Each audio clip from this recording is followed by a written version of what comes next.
Sementara itu, Bareskrim Mabes Polri memberikan keterangan resmi terkait ratusan merek beras yang tak sesuai standar mutu dan takaran, serta adanya 3 tersangka baru dalam kasus ini.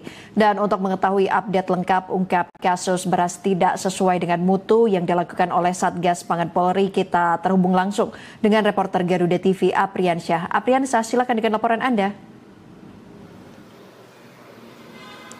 Ya, Ayu dan juga pemirsa, penyidik Direktorat Tindak Pidana Ekonomi dan Khusus ini kembali menetapkan 3 tersangka terkait kasus beras tidak sesuai dengan standar mutu atau SNI atau yang sering kita sebut dengan beras oplosan, yang mana 3 tersangka tersebut berasal dari petinggi PT PM yang berada di Provinsi Banten. Dan perlu saya sampaikan juga tadi Kasatgas Pangan Polri, Brigadir Jenderal Polisi Helvi Asegaf ini menyatakan bahwa dari penyidikan telah ditemukan alat bukti yang cukup untuk menetapkan tersangka tersebut.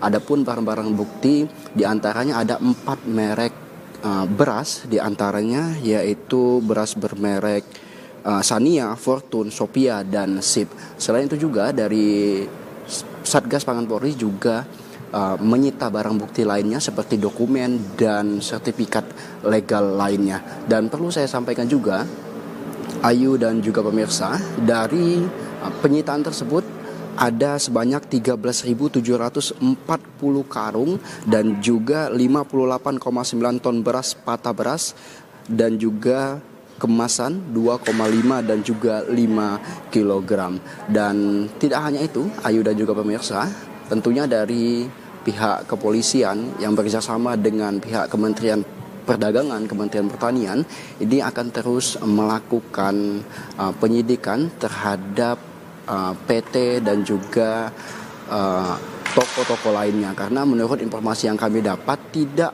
hanya petinggi ataupun PT PIM saja yang melakukan pengoplosan beras, karena memang sebelumnya pada Jumat lalu, tepatnya pada tanggal 1 Agustus 2025, polisi juga telah menetapkan 3 tersangka dari PT FS, dan selanjutnya polisi masih tengah melakukan penyelidikan dan juga penyidikan terhadap 2 PT dan juga ataupun 1 toko. Di antaranya PT ataupun toko tersebut yaitu PT SR dan juga toko SJ.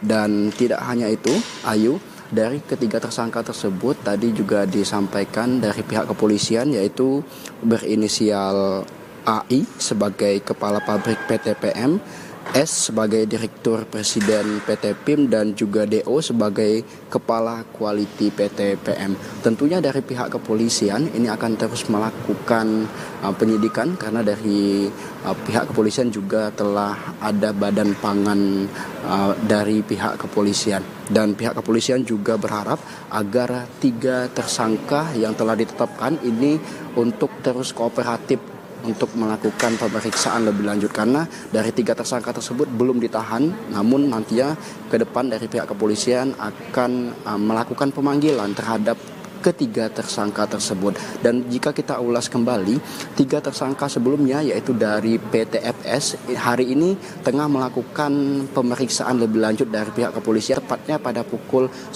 waktu Indonesia Barat. Dan dari pihak kepolisian juga berharap kepada masyarakat agar dapat memantau dan juga melihat kemasan-kemasan beras yang sesuai dengan standarnya, agar masyarakat pun membeli beras sesuai dengan standar mutu ataupun sesuai dengan SNI. Sementara demikian, Ayu, kembali ke studio. Baik, terima kasih Apriansyah atas laporan Anda dan selamat kembali bertugas, Apri. Pemirsa, Satuan Tugas Pangan Kalimantan Timur menarik peredaran 7 merek beras kemasan dari pasaran. Sejumlah merek beras itu ditarik karena terindikasi tidak sesuai dengan